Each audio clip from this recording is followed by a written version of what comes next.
பிள்ளைகளே, இன்று நாம பைபிள்ல இருந்து ஒரு அற்புதமான கதை கேட்க போறோம். ஜோசப் என்ற சிறுவனோட கதை தான் இது. ஜோசப் அப்பா யாக்கோபோட அன்பு மகன்.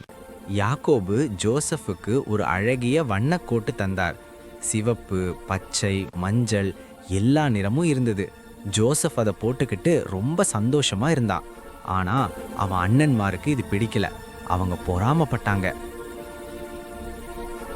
ஒரு நாள் ஜோசப்புக்கு ஒரு கனவு வந்தது. அவன் அண்ணன்மாரோட கோதுமை கட்டுகள் தன் கட்டுக்கு குனிஞ்சு வணக்கம் செஞ்ச மாதிரி. இன்னொரு கனவுல சூரியன், சந்திரன், 11 நட்சத்திரங்கள் ஜோசப்புக்கு வணக்கம் செஞ்சது. ஜோசப் இத அப்பாவுக்கும் அண்ணன்மாருக்கும் சொன்னான். அண்ணன்மார்கள் இன்னும் கோபமானாங்க.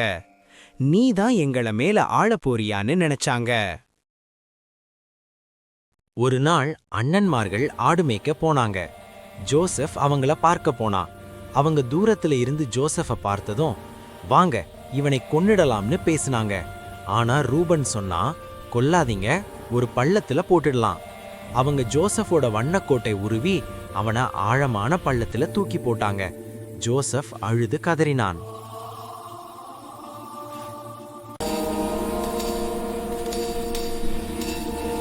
பிறகு ஒரு வியாபாரிகள் குழு வந்தது.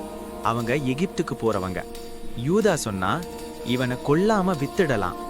அவங்க ஜோசப்பை 20 வெள்ளி நாணயத்துக்கு வித்துட்டாங்க. வண்ணக்கோட்டை ஆட்டு ரத்தத்துல தோய்ச்சு அப்பா யாக்கோபு கிட்ட ஜோசப் செத்துட்டான்னு சொன்னாங்க. யாக்கோபு ரொம்ப அழுத. போதிபார்னு ஒரு பெரிய அதிகாரி வீட்டுல வேலைக்கு வாங்கினாங்க. கடவுள் ஜோசப்போடு இருந்ததால அவன் செய்யற எல்லா வேலையும் நன்றா நடந்தது.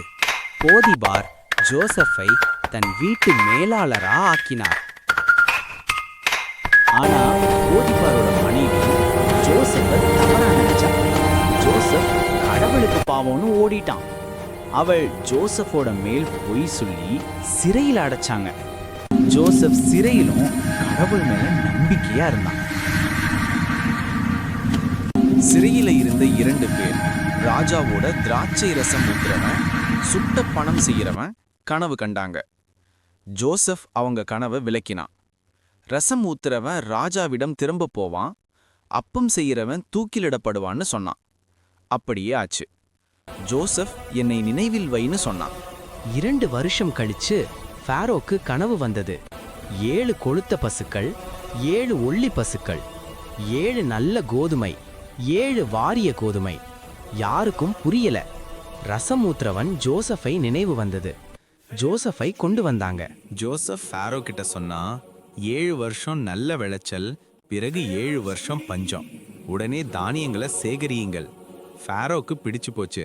ஜோசப்பை எகிப்தோட 2வது அதிகாரியா ஆக்கினான். ஜோசப் 30 வயசுல பெரிய ஆளானா.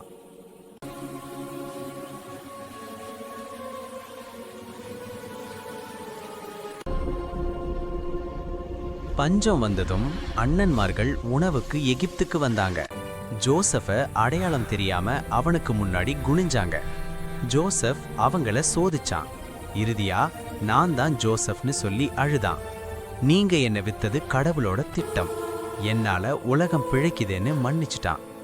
எல்லா குடும்பமும் எகிப்துக்கு வந்து சந்தோஷமா வாழ்ந்தாங்க. கடவுள் எல்லாத்தையும் நன்மைக்கு மாத்தினார். வீடியோ பிடிச்சிருந்தா லைக் அண்ட் சப்ஸ்கிரைப் பண்ணுங்க ஃப்ரெண்ட்ஸ். நாளைக்கு மீட் பண்ணலாம்.